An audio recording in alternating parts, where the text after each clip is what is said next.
এই দেখুন বন্ধুরা, আজ আমি বাজার থেকে 1 কেজি ঢেঁড়স কিনে এনেছি, একেবারে কচি ঢেঁড়স। এই তরকারিটা যে আজ আমি করব সেটা আপনাদের সাথে শেয়ার করব। এটা দুর্দান্ত স্বাদের হয়। এই কচি ঢেঁড়সগুলোকে আমি কিভাবে কেটে নিই দেখো। ঢেঁড়সের তো বিভিন্ন তরকারি করে আপনারা খান, তো আজ আমি ঢেঁড়সের তরকারিটা করব। ঢেঁড়সগুলো দেখুন আমি এই 2 টুকরো করে চিড়ে নিলাম, লম্বালম্বি চিড়ে নিয়েছি, তারপর কেটে দেবো। এইভাবে রান্না করব। এইভাবে আমি পুরো, আর যে ঢেঁড়সটা ছোট আছে তাকে আমি মাঝখান দিয়ে আর কাটবো না, এইভাবেই থাকবে, এইভাবে থাকবে। আর যেটা বড় সেটা আমি মাঝখান থেকে কেটে নেব। এইভাবে পুরো ঢেঁড়সটাই কেটে নেব। এই তরকারিটা যে আজ আমি করব, এই তরকারিটা কিন্তু বন্ধুরা আপনারা একবার হলেও খেয়ে দেখবেন, করার চেষ্টা করবেন।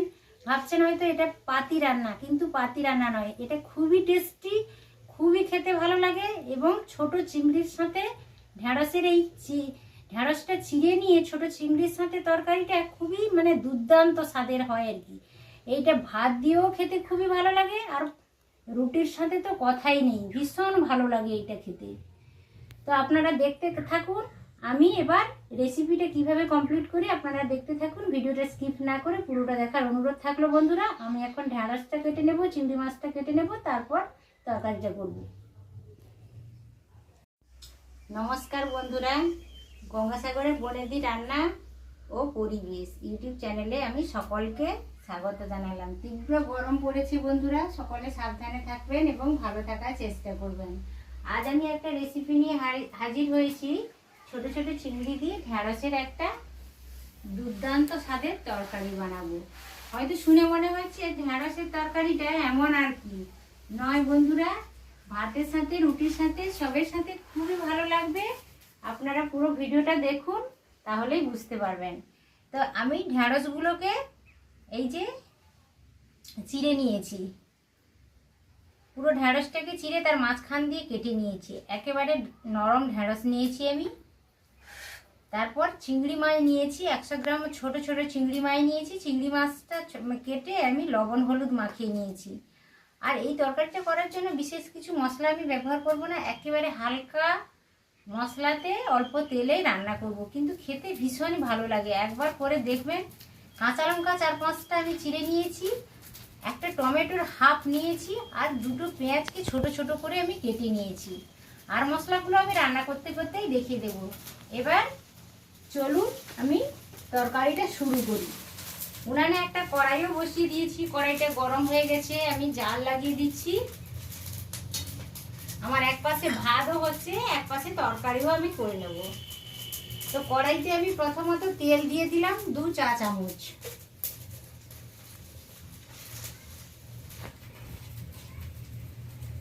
এখন আমি কোনো ফোড়ন টোড়ন কোনো কিছুই দেব না। কড়াইতে তেলটা ভালো করে একটু ঘুরিয়ে নিচ্ছি, পুরো কড়াইটা তেল মাখিয়ে নিচ্ছি। এবার তেলটা ভালোভাবে গরম হয়ে গেছে, ঢেঁড়সগুলো দিয়ে দিলাম। বন্ধুরা, এখন আমি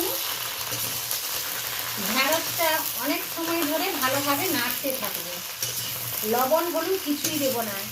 এই সময় আমি একটা কথা বলে রাখি বন্ধুরা, ঢেঁড়স কিন্তু এমনই একটা সবজি, আপনারা কড়াইতে তুলে দেওয়ার পরে কখনো কিন্তু লবণ কিংবা হলুদ কোনোটাই ব্যবহার করবেন না। যখন দেখবেন যে ঢেঁড়সটা অনেকটা ভাজা ভাজা হয়ে গেছে, তখন লবণ হলুদ অ্যাড করবেন। তার কারণ হচ্ছে ঢেঁড়সের ভেতরে একটা লালা থাকে, ওই লালাটা লবণ হলুদ পাওয়ার সাথে সাথে বসে যায় কড়াইতে। ভাজাটা ভালোভাবে ঢেঁড়সটাকে ভাজা যায় না, কড়াইতে বসে যায়, তার সেই লালটা কড়াইতে বসে গিয়ে এমন হয় যে ভাজাটাই ভালোভাবে করা যায় না। ওই জন্য বলছি, ঢেঁড়স যখন অনেকটা ভাজা ভাজা হয়ে যাবে, বেশ কাঁচা গন্ধ চলে যাবে ঢেঁড়সের, তখনই কিন্তু লবণ হলুদটা অ্যাড করবেন। এখন আমি একটা ঢাকনা চাপিয়ে চাপিয়ে ঢেঁড়সটা অনেকটা ভেজে নেব।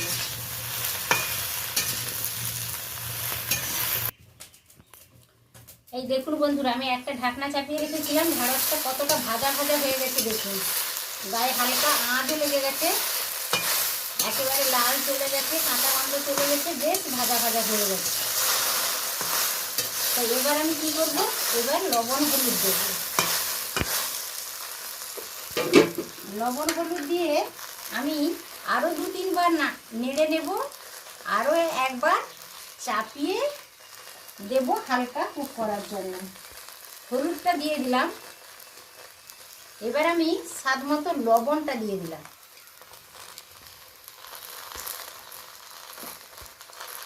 লবণ হলুদটা দিয়ে দিয়েছি, হালকা হাতে আরও 2 বার আমি নেড়ে নিচ্ছি।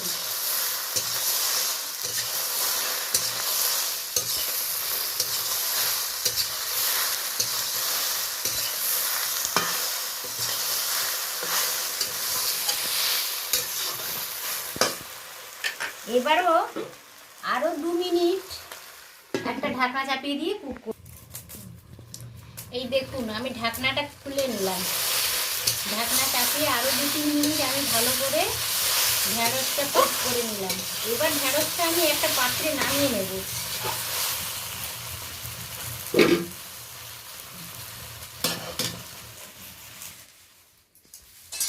এই দেখুন ঢ্যাঁড়সটা বেশ ভাজা ভাজা হয়ে গেছে, আমি একটা থালাতে ঢেলে নিয়েছি। এরপরের স্টেপ হচ্ছে আমি কড়াইতে অল্প তেল দিয়ে দিচ্ছি, বেশি তেল নয়, একেবারে 1 চা চামচ তেল দিয়েছি। গরম তো পড়েছে, কম তেল মশলা রান্না শরীরের পক্ষে ভীষণই ভালো। বন্ধুরা যত কম তেলে খেতে পারবেন তবে ভালো, তবে এটা তেল দেওয়া কম দেওয়া বেশি দেওয়াটা নিজেদের ব্যাপার, তবে কম তেল ব্যবহার করলে তরকারিতে খুবই ভালো। তো এবার আমি চিংড়ি মাছগুলোকে হালকাভাবে একটু ভেজে নেব। চিংড়ি মাছ কখনোই বেশি ভাজতে নেই, কারণ চিংড়ি মাছ শক্ত হয়ে যায় বেশি ভাজা করে নিলে। ওই জন্য হালকা 2-4 বার আমি চিংড়িটা ভালো করে নেড়ে নেব।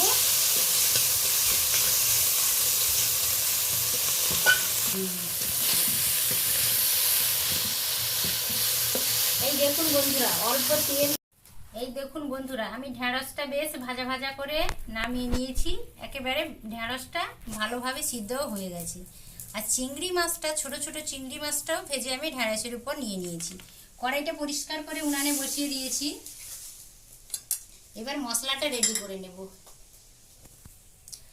2 চা চামচ মতো আমি তেল দিয়ে দিলাম।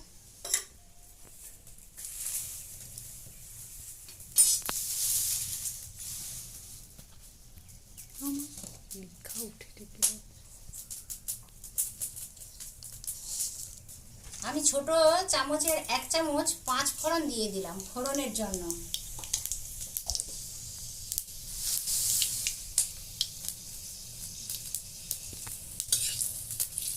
পাঁচ ফোড়নটা বেশ ভাজা ভাজা হয়ে গেছে, ভালো একটা গন্ধ আসছে 5 ফোড়নের ভাজার গন্ধ।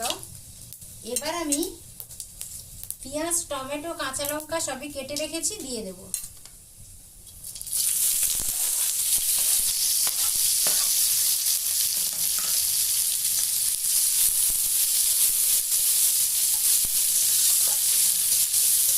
তরকারিটা আমি কাঁচা লঙ্কাই করব, গরম পড়েছে, আর এই সবজি তরকারিতে আমি গুঁড়ো লঙ্কা ব্যবহার করলাম না। তোমরা চাইলে হালকা গুঁড়ো লঙ্কাও ব্যবহার করতে পারো, কোনো কিছু প্রবলেম নেই।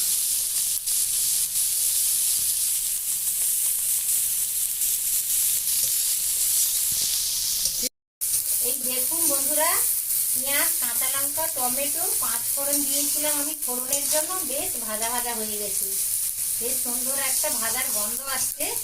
এবার আমি এতে অল্প গুঁড়ো মশলা দেব। আধা চামচ আমি হলুদ দিয়ে দিলাম।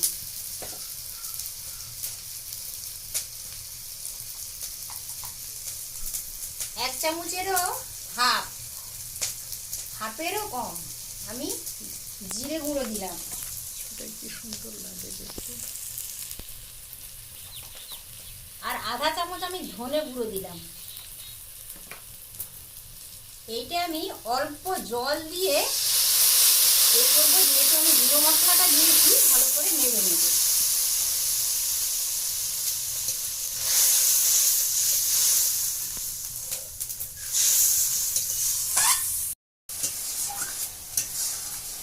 এ বাবা কি বিচ্ছিরি। অল্প জল দিয়ে মশলাটা আমি ভালোভাবে কষিয়ে নিয়েছি।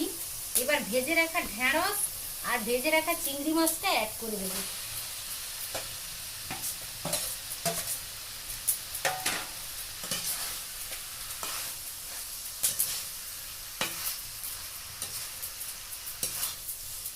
এবার মশলার সাথে চিংড়ি মাছ আর ঢেঁড়স দিয়ে ভালোভাবে নেড়ে নিচ্ছি। এইভাবে 2-4 বার নেড়ে নেব। আর আবার 2 মিনিটের জন্য আমি একটা ঢাকনা চাপিয়ে দেবো। ভালোভাবে কুক হয়ে যাবে যেটুকু বাকি আছে। এই দেখুন বন্ধুরা, তরকারিটা আমার হয়ে গেছে। ঢেঁড়স আর ছোট চিংড়ির তরকারি একেবারে মাখো মাখো তরকারি। এটা ভাত, রুটি, পরোটা সবের সাথে খুবই ভালো লাগে। আপনারা দেখুন এই যে তরকারিটা কত ভালো হয়ে গেছে। এবার আমি একটা পাত্রে ঢেলে নিচ্ছি।